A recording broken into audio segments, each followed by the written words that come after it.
Bet nu ir laiks pasniegt Jāzepa Vītola Latvijas Mūzikas akadēmijas un Swedbank gada balvas par sasniegumiem 2014. gadā.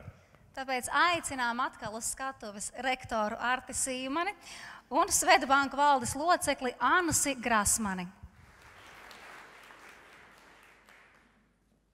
Izglītībā ir meklējams katra un arī visas Latvijas ceļš uz izaugsmu.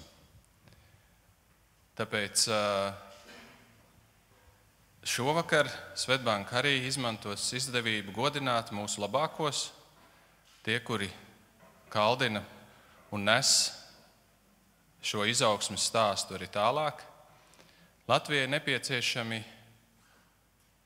Latvijas izaugsmē nepieciešami gan labi biologi, gan matemātiķi, gan, protams, arī mākslinieki un mūziķi.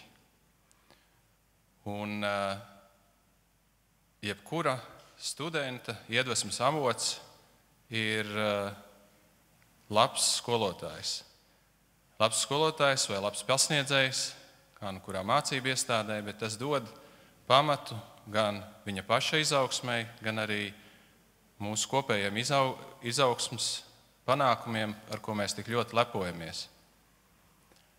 Un es ticu, ka tieši skolotājs ir tas, kas ir labas izglītības pamatā.